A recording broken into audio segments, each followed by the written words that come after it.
고대 그리스의 이타카에 오디세이라는 왕이 있었습니다.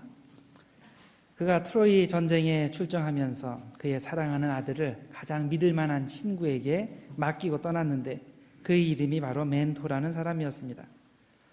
오디세이가 전쟁에서 돌아오기까지 무려 10여 년 동안 멘토는 이 어린 왕자의 친구가 되고 선생님이 되고 상담자가 되고 때로는 아버지가 되어서 그를 잘 돌봐 주었습니다. 그래서 이후로 이 멘토라는 이름이 지혜와 신뢰로 그것으로 인해서 한 사람의 인생을 잘 이끌어주는 지도자라는 의미로 사용되게 됩니다. 성경에 보면 영적 멘토링의 예가 여러 군데 나오게 됩니다. 대표적으로 모세와 여호수아의 관계를 들 수 있고, 또 신약 성경에 가면 또 바울과 디모데의 관계를 들 수 있습니다. 여호수아의 모세 우리들이 잘 알죠. 여호수아가 모세의 종이 되어서 철저한 훈련을 받고 이스라엘을 가나안 땅으로 이끌어들이는 그런 주도적인 역할을 감당하게 됩니다. 바울과 디모데 역시 우리들이 잘 알고 있습니다. 바울이 디모데를 내 아들이다 그렇게 부르면서 인격과 신앙과 지도력에서 멘토링을 해주었는데 그 덕분에 초대교회는 디모데는 초대교회에서 위대한 지도자가 되었습니다. 오늘 본문에도 이런 멘토와 멘토링의 그런 모습이 보이게 됩니다. 보통 교육을 받는 사람을 멘티라고 그렇게 얘기를 하죠. 이 멘토와 멘티의 모습, 이것이 엘리야와 엘리사의 관계입니다. 엘리사는 멘토링을 정말 잘 받은 사람인 것 같습니다. 그것을 어떻게 하냐면 그는 선생이 받은 성령의 영감을 갑절이나 받게 해달라고 요청을 했기 때문입니다. 쉽게 말하면 엘리사는 선생님을 능가하기를 원했던 겁니다. 여러분, 멘토링의 목적이 무엇입니까? 선생의 아류를 만드는 것이 멘토링의 목적이겠습니까? 그렇지 않죠. 제자의 능력을 개발하여 인생에 성공하도록 잘 이끄는 것인데 어느 정도 잘 이끌어야 하냐면 선생을 뛰어넘어서 자신의 잠재력을 충분히 발휘하는 위대한 인물이 되도록 도와주는 것이 멘토링의 목적입니다. 어떤 목사님이 이런 고백을 하셨습니다. 자신이 신앙의 모델로 삼고 있는 선배 목사님이 한 분 계셨는데 이 목사님은 그 선배 목사님이 너무나 존경스럽고 좋았다고 합니다. 그래서 그 선배 목사님이 부흥회를 가려고 하면 꼭 그걸 따라가서 또 그뿐만 아니라 그분의 가방을 들고 그것으로 쫓아갔다고 합니다. 그리고 그 부흥회에 참석하면서 어쩌면 저렇게 잘하시는가, 하나님 나는 이 목사님이 하시는 것 반만 따라하게 해주십시오, 그렇게 기도했다고 합니다. 그러던 어느 날 이 선배 목사님이 후배 목사님을 부르더니 한번 물어보셨다고 합니다. 앞으로 너는 어떤 목회자가 되고 싶으냐? 그런데 후배 목사님이 이렇게 대답을 했습니다. 저는 목사님의 반만 따라가면 좋겠습니다. 이 말이 떨어지자마자 선배 목사님은 그 목사님의 뒤통수를 한 대 딱 때렸다고 합니다. 이 바보 같은 놈, 반이 뭐냐? 나를 능가하는 목사가 되어야 되지. 너는 나를 능가하는 목사가 되어야 해.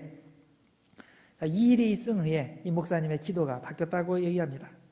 머리를 한 대 맞고 나니까 정신이 든 거죠. 하나님, 저에게 갑절의 영감을 주십시오. 선배 목사님에게 임한 그 성령의 영감에 갑절을 내게 주십시오. 그 기도가 바뀌었다고 합니다. 오늘 본문에 나오는 엘리사가 구한 것이 바로 이것입니다.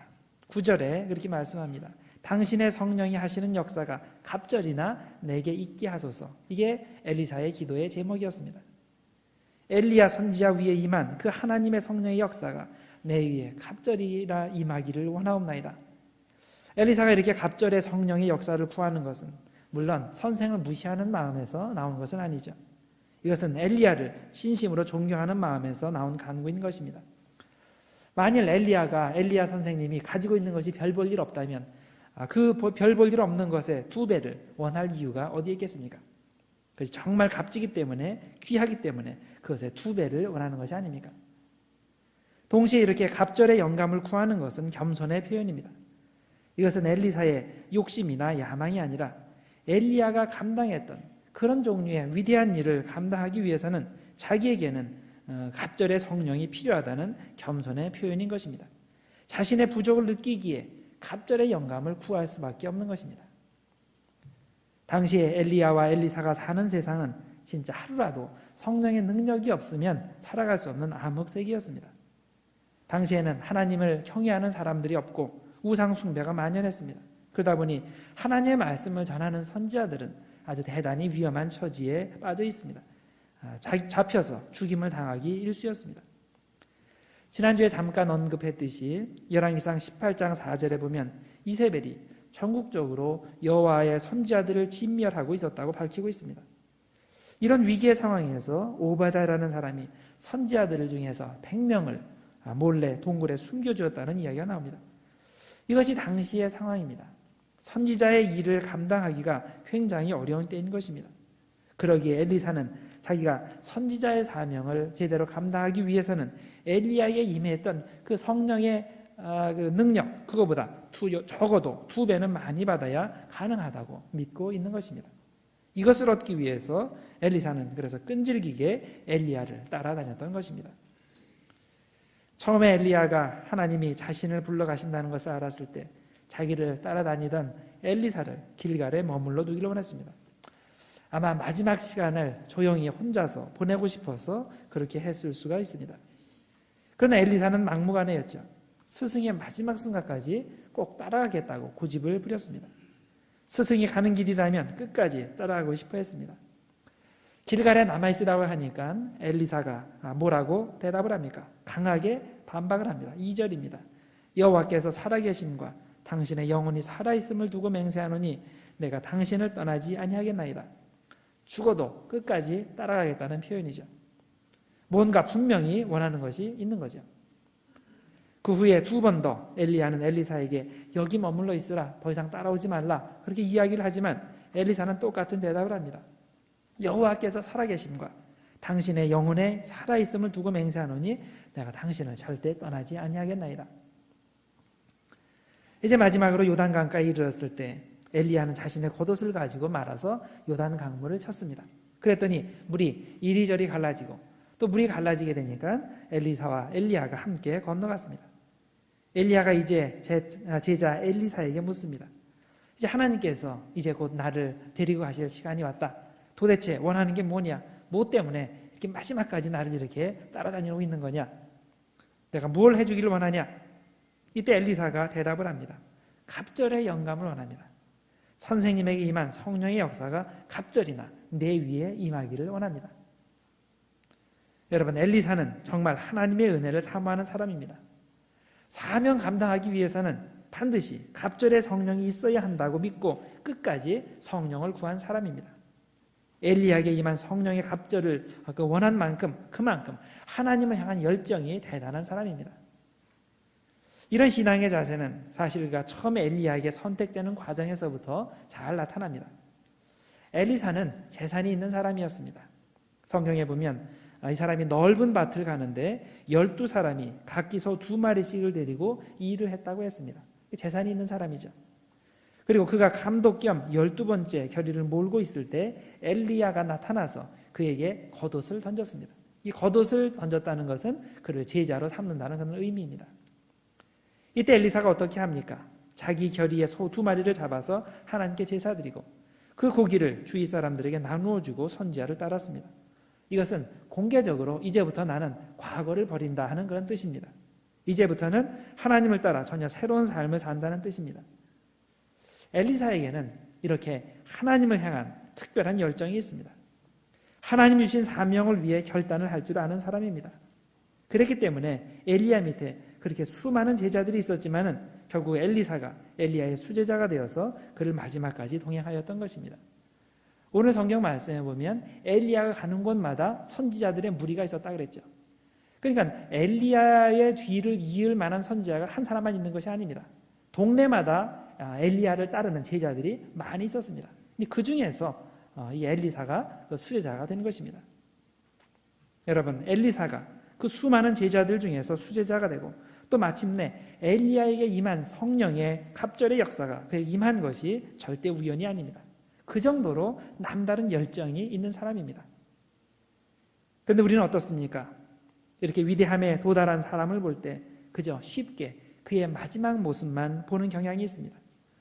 그런 자리에 오르기 전에 오르기 위해서 얼마나 열심히 기도하고 얼마나 열심히 말씀 공부하고 얼마나 철저히 훈련받았는지는 그건 우리들이 생각하지 않습니다. 슈바이처 박사에게 한 젊은이가 찾아왔다고 합니다. 선생님, 저도 아프리카에서 선생님처럼 훌륭한 일을 하고 싶습니다. 그 말을 들은 슈바이처 박사는 의욕에 넘치는 그 젊은이에게 장작을 패고 물을 길어오고 그리고 청소하는 일 등을 시켰습니다. 그런데 이렇게 사흘을 지난 후에 젊은이가 슈바이처 박사에게 와서 따졌습니다. 저는 박사님처럼 훌륭한 일을 하러 왔지 이렇게 장작이나 패고 물이나 깃고 청소나 하려고 온 것이 아닙니다. 이런 항의를 받은 슈바이처 박사는 그 젊은이에게 이렇게 말했습니다. 내가 처음부터 했던 일이 바로 그런 일일세. 그러니 그런 일을 못하겠거든 그만 돌아가게나. 결국 이 젊은이는 선교 사역을 제대로 시작하지도 못한 채 고향으로 돌아가고 말았습니다. 여러분, 진정 하나님을 향한 선한 목적이 있습니까? 하나님께서 맡겨주신 사명을 정말 잘 감당하고 싶습니까? 그러면 작은 일부터 처음부터 결단을 하고 열심을 내셔야 됩니다. 엘리사가 처음부터 헌신의 자세로 섬긴 것처럼, 그리고 마지막까지 하나님의 은혜를 구하는 열정이 식지 않은 것처럼 우리도 그 정도로 하나님의 은혜를 사모하고 열심을 내야 됩니다. 그럴 때 하나님께서 축복하십니다. 오늘 읽으신 본문은 엘리야에게서 떨어진 겉옷을 엘리사가 취하고 그가 그것을 가지고 물을 칠 때 요단강이 갈라지는 역사를 체험하는 것으로 끝이 납니다. 엘리야에게 임한 성령의 역사가 엘리사에게도 임한 것입니다. 그리고 엘리사가 구한 대로 그에게 갑절의 역사가 임했습니다. 나중에 보면 엘리사는 스승 엘리야가 이룬 기적보다 갑절의 기적을 이루게 되는 것을 보게 됩니다. 기도한 대로 다 이루어지게 되는 것입니다. 예를 들어서 마을의 동물을 좋은 물로 바꾸는 기적을 베풀고 죽은 선지자의 아내의 그릇에서 기름이 끊이지 않는 그런 기적을 일으키고 또 수넴 여인이 잉태를 하게 하고 또 그녀의 아들이 죽었을 때 다시 살리는 기적, 이런 온갖 종류의 기적을 행함으로 말미암아 스승 엘리야를 능가하는 그런 기적을 역사를 이루게 됩니다. 이렇게 엘리사는 하나님을 향한 남다른 열정과 하나님의 은혜를 사모함으로 갑절의 축복을 받았습니다. 그런데 오늘 본문에 보면 엘리사와 대조를 이루는 다른 선지자들이 등장합니다. 엘리사는 그렇게 열정적으로 하나님의 은혜를 구하고 있었지만은 다른 선지자들은 그런 열정을 찾아볼 수가 없습니다. 7절에 이렇게 설명합니다.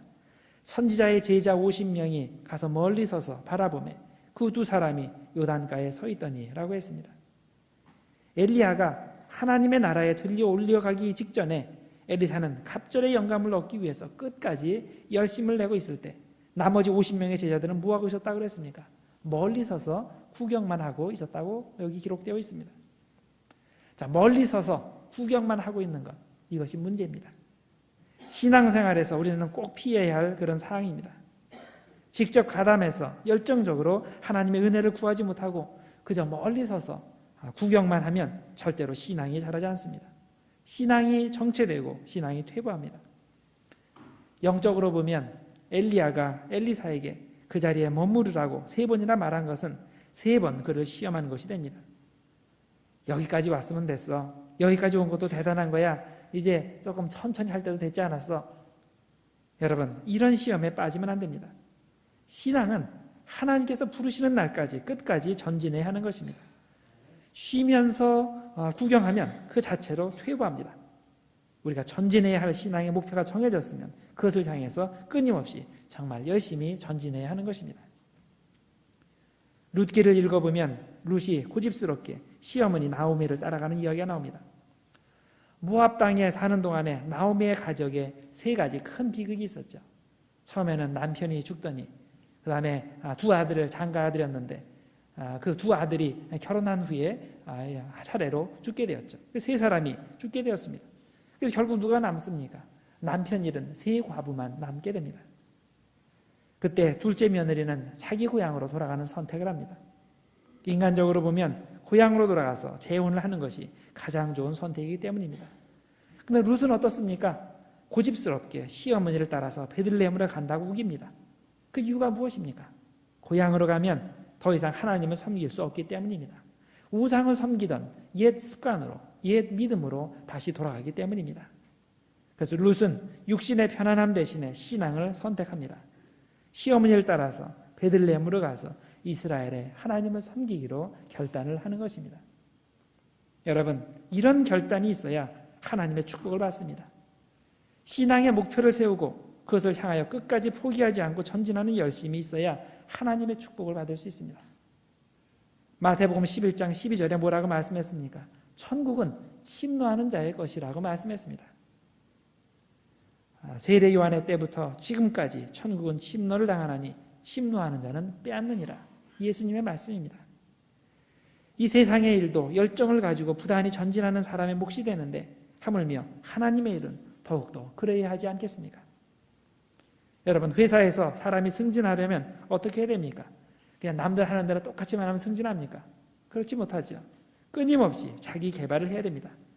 남들 노는 시간에 자기 자격증을 따기 위해서 열심히 노력하고, 한국의 경우에 남들 여가 생활하는 동안에 자기는 영어를 배우기 위해서 끊임없이 투자를 해야 이런 사람이 세상에서 인정받고 또 승진합니다.